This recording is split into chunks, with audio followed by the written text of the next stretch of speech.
अगर नेहरू जी नहीं होते तो पंचायत, ग्राम पंचायत या ग्रामीण सरकार का जन्म नहीं होता, और ग्रामीण सरकार अगर नहीं होती तो गाँव का विकास नहीं होता और हिंदुस्तान पिछड़ जाता, क्योंकि हिंदुस्तान गाँवों का देश माना जाता है। यहाँ सबसे अधिक गांव हैं।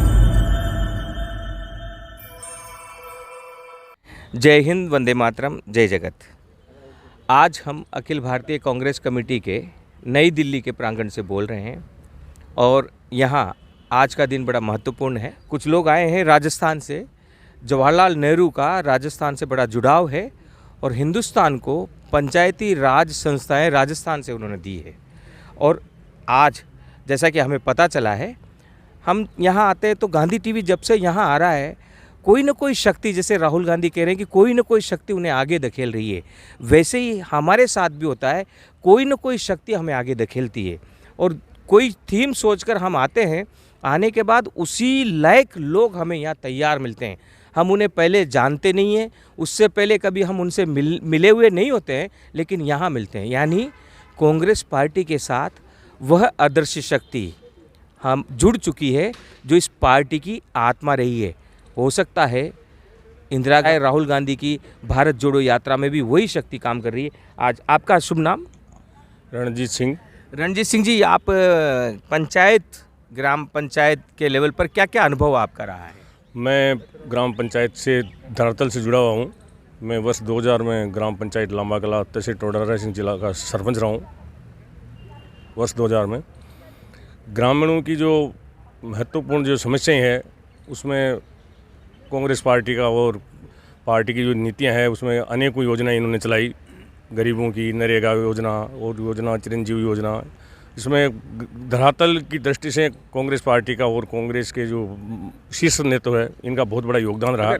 आज लोग नेहरू को कहने वाले हैं, कहते हैं, गोदी मीडिया बहुत कुछ कहता है क्योंकि वो किसी की गोद में बैठा हुआ है। लेकिन नेहरू जी नहीं होते तो क्या होता, उसका सवाल है। अगर पंचायत समितियां नहीं होती, सरपंच नहीं होते तो क्या होता? देखिए, ग्राम पंचायतों में अगर सरपंच नहीं होते तो सर्वांगीण विकास नहीं हो पाता, क्योंकि ग्रामीणों की जो समस्या है वो सरपंच स्तर पर, वहाँ के जो नीचे स्तर के जो कर्मचारी है वही समस्या को जान पाते हैं। वो सरपंच जनप्रतिनिधि पंचायत का प्रतिनिधित्व करके वो उसकी समस्याएं ऊपर तक पहुँचवाता है, ऊपर तक शीर्ष नेतृत्व को याद दिलवाता है और उसकी वो मॉनिटरिंग करता है। उसकी वो मॉनिटरिंग, यानी अगर नेहरू जी नहीं होते तो पंचायत, ग्राम पंचायत या ग्रामीण सरकार का जन्म नहीं होता, और ग्रामीण सरकार अगर नहीं होती तो गाँव का विकास नहीं होता और हिंदुस्तान पिछड़ जाता, क्योंकि हिंदुस्तान गाँवों का देश माना जाता है। यहाँ सबसे अधिक गांव हैं। आपका शुभ नाम? इस्लाम एडवोकेट, 5वीं बार पार्षद हूँ। आप पार्षद हैं? हाँ, तो पार्षद शहर के हैं? जी जी जी। शहरी सरकार, मैंने स्थानीय सरकार जी, नगर पालिका टोडा से, टोंक से हूँ मैं, राजस्थान से बिलोंग करता हूँ। ये भी कांग्रेस की ही देन है? ये भी कांग्रेस की देन है। और कांग्रेस ने जिस तरह से ग्रामीण विकास में महत्वपूर्ण योगदान दिया, उसी तरह शहर में अभी इंदिरा गांधी नरेगा योजना चालू की है, कांग्रेस की देन है। जो शहरी क्षेत्र के व्यक्तियों को, जो गरीब तबके के व्यक्ति हों, उनको रोज़गार मिल रहा है। अभी राजस्थान में इंदिरा गांधी ग्रामीण शहरी योजना चली है, जो इसके अच्छे परिणाम आ रहे हैं। अच्छे परिणाम आ रहे हैं, यानी शासन की ताकत को, सत्ता को विकेंद्रित करते हुए उसकी शक्ति को निचले स्तर तक, आम नागरिक तक पहुंचाने के लिए स्थानीय निकाय और ग्रामीण निकाय, इन्होंने काम किया है। दोनों को कांग्रेस पार्टी ने जन्म दिया है। आप से हम जानकारी लेना चाहते हैं, आप गांधी फेवर हैं, मतलब गांधी भक्त हैं आप, और महात्मा गांधी, राजीव गांधी, इंदिरा गांधी और राहुल गांधी, सोनिया गांधी, सबके आप एक प्रकार से फ़ैन हैं।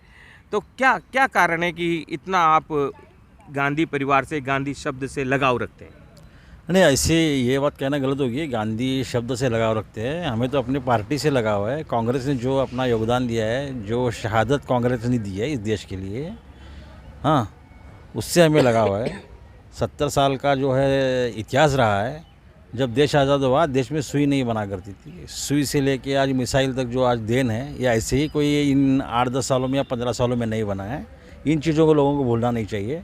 अभी आप कोई मीडिया वगैरह गोद में बैठे ये कह रहे थे, मैंने पहले भी एक बार आपसे चैनल पे आपके सामने जरिए मैंने बता दिया था कि हमें निजी तौर पे किसी पे ना तो किसी पे लांछन लगाना है या किसी और को ये करना है, ये हमारी नीतियों में से नहीं है।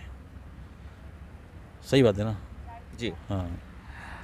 आपसे हम आप पार्षद हैं शहरी उमाकांत भारद्वाज। उमाकांत भारद्वाज जी, शहरी निकाय की हम बात करते हैं। आज तमाम बड़े शहरों को उसके रखरखाव के लिए, उसके विकास के लिए शहरी निकाय बना हुआ है, लेकिन राजस्थान और अन्य प्रदेश की बात करें तो शहरी निकाय के पास कितने अधिकार हैं, और दूसरे जो जैसे आज हम यहाँ खड़े हैं, यहाँ के पार्षदों के पास अधिक अधिकार है, अधिक बजट है, तो क्या फ़र्क है और आगे आप क्या चाहते हैं? देखो, नगर पालिका, नगर निगम, नगर परिषद में सभी में फ़र्क तो है ही, भिन्नताएँ हैं ही, अधिकारों का डिवीज़न है सब में। नगर पालिका के जो क्षेत्र है उसमें अधिकार कम है, नगर परिषद नगर में ज़्यादा हैं। परंतु मैं कहना चाहता हूँ कि अगर कांग्रेस पार्टी नहीं होती तो ये आज जो देश में जो जागृति है, जो विकास है, जो आज इतने बड़े पुल हैं, ब्रिज हैं, ये नहीं हो पाते। राजीव गांधी जी की देन थी कि इस इंडिया को कंप्यूटराइज किया पूरा उन्होंने, उन्हीं की देन थी आज। और आप ग्रामीण क्षेत्र की जो बात कर रहे हैं और नेहरू जी की जो आज बात करूँगा, जो आज उनकी जयंती भी है, तो उनको मैं नमन करता हूँ। और आज उन्हीं की देन है कि इनकी कारण से ही आज इंदिरा आवास योजना, जिसमें उन्होंने भी मोदी सरकार ने पीएम योजना कर दिया, इंदिरा आवास योजना जो ग्रामीण क्षेत्र का जो परिवेश है, कई ऐसे गरीब व्यक्ति हैं, 60% गरीब व्यक्ति हैं जिनके पास मकान नहीं है, और ये कांग्रेस की देन है कि उनको छत दी उनको। इसके साथ उनको बाहर उनको जाने के लिए उनको व्यवस्था नहीं दी, सब व्यवस्थाएँ, बिजली दी उनको, पानी दिया, रहने की उनको छत दी, ये सब कांग्रेस की देन है। और कांग्रेस पार्टी का मैं भी एक सक्रिय कार्यकर्ता हूँ। पर इनमें क्या है जी कि सबसे बड़ा योगदान गांधी परिवार का योगदान रहा ही है कि जो इन्होंने अपने जो सोनिया गांधी जी अपने जो लीडर हैं, अपने जिन्होंने त्याग, तपस्या और बलिदान का जो उन्होंने जो नारा दिया था, उन्हें खुद ने इस चीज़ को उनको क्रियान्वित की उन्होंने। जब उस समय एक समय था जब उनको ऑफर दिया गया कि आप प्रधानमंत्री बनिए, पर उन्हें जब देश की जब विपक्ष ने जब ऐसी बातें कही तो उन्हें अपन को कि मुझे इस देश के लिए मेरी पार्टी के बारे में ऐसी छीटें नहीं लगनी चाहिए कि ये परिवारवाद, वंशवाद चल रहा है।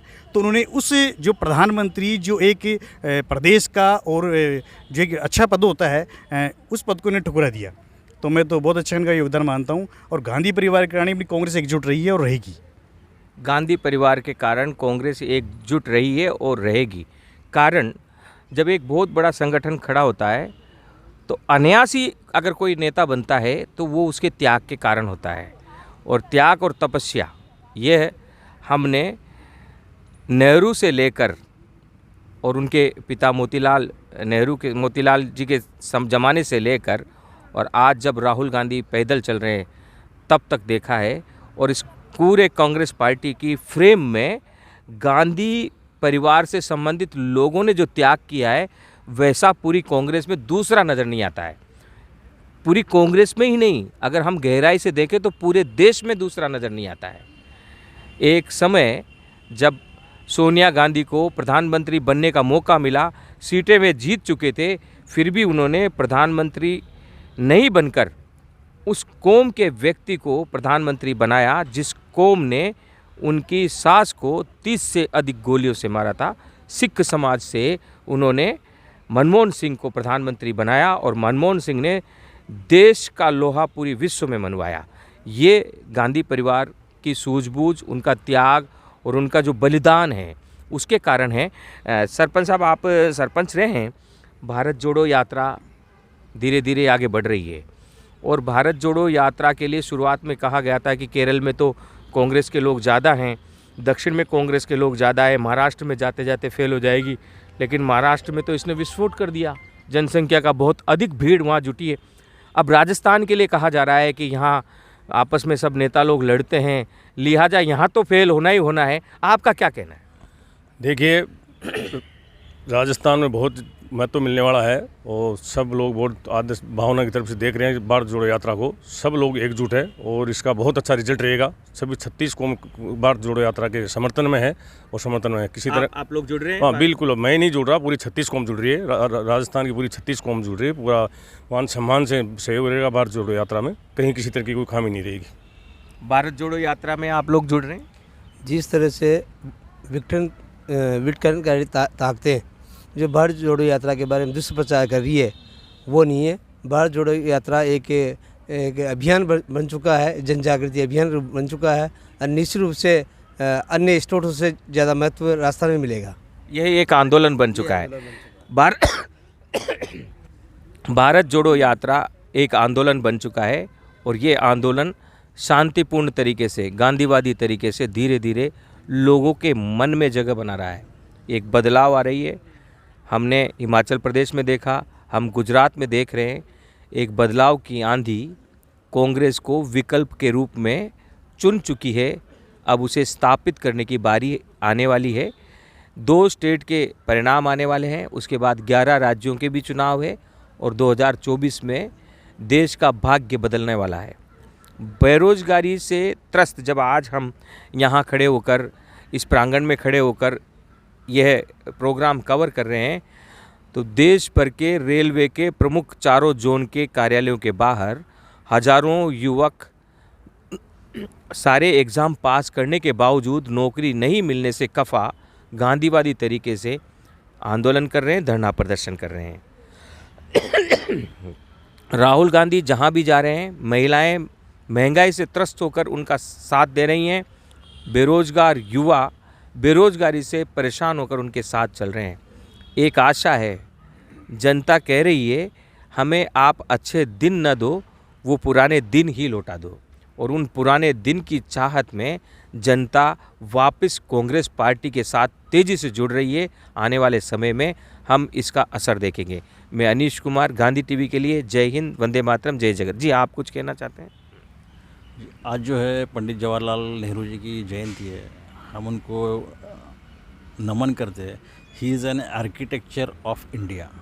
हाँ, उन्होंने जो कुछ किया उसकी हम मिसाल कहीं पेश नहीं कर सकते।